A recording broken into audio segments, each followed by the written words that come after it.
if you want to follow this course through. One of the first things that you need to be familiarized with is your working environment.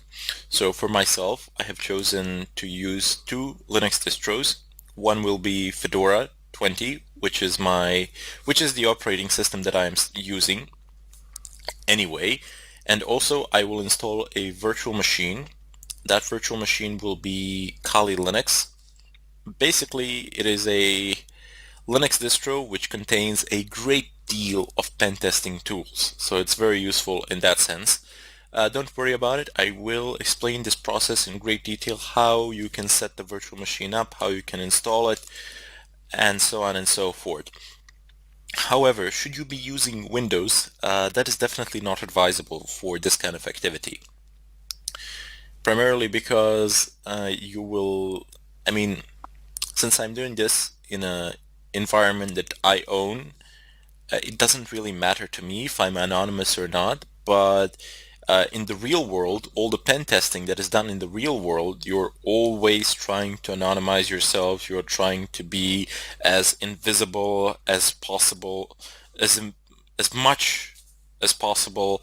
You do not want them to figure out where the attack is coming from or anything of a kind. You want to wipe your trail or something of a kind. And Windows is really not good for those sort of things. So there, your anonymity level will be very low, and most of the tools that we're going to be using, they are native to the Linux environment. They were made for Linux. So some of them might not work under Windows. I have not tested them all out, but most of them will. So you can still use Windows if you like, because you're not hiding from anyone. But since I'm recreating the real life scenario here, I do need to actually use proxies, VPNs, and so on and so forth, just to show you how it is done, how you can do it. Also, for all the Mac users out there, if you're using Mac OS X, it doesn't really matter which version. Most of the stuff should work like no problems. The procedures are fairly simpler. The command line tools are the same. How you install them differs, but pretty much you will be able to run the same commands as me. So there shouldn't be any problems there. Your anonymity level with Mac OS X should be relatively good, but still on Linux you have the greatest anonymity, and you are rather safe in that sense. Other than that, you will also require working internet connection. And even though all of these attacks that we're going to do today, well, most of them, they work much, much better if you have an extremely fast internet connection. But some of these attacks are actually conducted from public Wi-Fis, in real life anyway. We'll just pretend I will set up a wireless access point in my house and load it so that it's similar to the public Wi-Fi, which is very slow. Some of these attacks, as I said, they go over public Wi-Fis, and as we all know, and as we've all painfully learned, public Wi-Fis are not the fastest internet connections out there. So primarily because you have a lot of people that are connected to them, and there's a lot of data going through. They're not the safest networks out there either, but as I said, if you want to absolutely anonymize yourself, and that is what some people do, they actually go out and hook up to a public Wi-Fi, or they go to a bar or something of a kind and conduct their attacks from there. Now, before they do that, they need to figure out whether the bandwidth of that Wi-Fi can sustain their attack. So they need to minimize it, they need to downsize it, and that is how they become absolutely anonymous. Anyway, the third thing that you will absolutely need, so these three things, these are the basic requirements.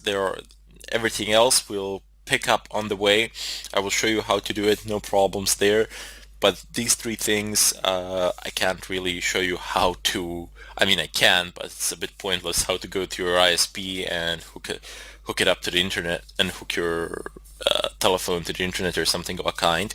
But in any case, the third prerequisite is a working wireless card.